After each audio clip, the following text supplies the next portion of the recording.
Bismillahirrahmanirrahim. Innamal mu'minuna allazina iza zukirallahu wajilat qulubuhum wa iza tuliyat alaihim ayatuhu zadatuhum imanan wa ala rabbihim yatawakkalun. Sesungguhnya orang-orang yang beriman itu sempurna imannya, ialah mereka apabila disebut nama Allah dan sifat-sifatnya, gemetar hati mereka.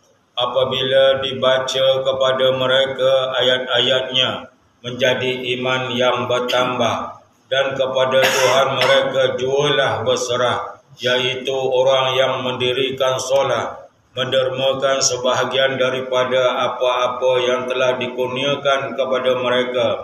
Mereka lah orang yang beriman dengan sebenar-benarnya. Mereka akan mendapat darjat-darjat yang tinggi di sisi Tuhan mereka, keampunan serta rezeki yang mulia. Ayat ini telah dibentangkan dalam bab pertama ayat nombor 13. Ayat ini diulang-ulang di sini kerana ayat ini ada menyatakan sifat orang mukmin yang hakiki, ialah bertawakal kepada Allah Subhanahu Wa Taala, meletakkan sepenuhnya pengantungan hanya kepada Allah, berharapkan kepada Allah, berpaling serta daripada lain daripadanya. Disebutkan juga melalui sifat-sifat yang ada ketinggian darjat, keampunan dosa-dosa, rezeki yang mulia. Ketiga ialah kita mengusahakan sifat tawakal yang setinggi-tingginya. Inilah ketiga-tiga sekali janji yang begitu tinggi telah dijanjikan oleh Allah Subhanahu wa taala. Sayyidina Abdullah bin Abbas radhiyallahu berkata bahawa maksud bertawakal kepada Allah taala ialah tidak menaruh apa-apa harapan selain daripadanya. Hazrat Jubair pula berkata, bertawakal kepada Allah ialah himpunan iman.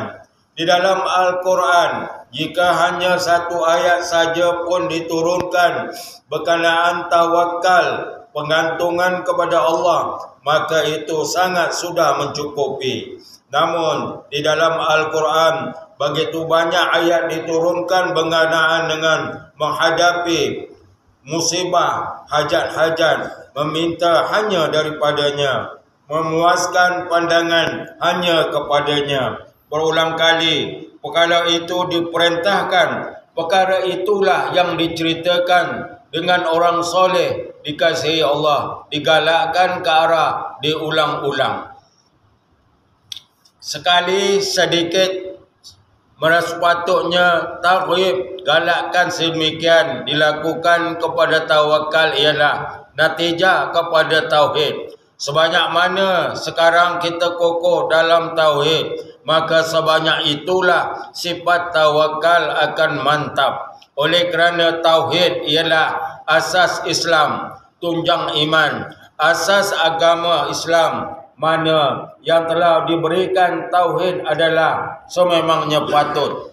Kemudian sebanyak mana Allah telah menjanjikan balasan yang begitu besar, sifat redha, tawakal, sehingga setiap orang bermatian-bermatian untuk mendapatnya. Allah berfirman bahawa Dia mengasihani yang dikasihi oleh kekasihnya. Adakah ada mana-mana kemuliaan yang lain serta segala raja dunia dan akhirat? Kemudian Allah juga menjanjikan cukuplah Dia untuknya. Kemudian dalam keadaan sedemikian, mungkin ada lantarannya baginda ada bersabda bahawa jika kamu bertawakal kepada Allah sebagaimana hak tawakal yang sebenarnya, maka kamu diberikan rezeki sebagaimana burung-burung diberi rezeki. Shadaqah Rasulullah sallallahu alaihi wasallam.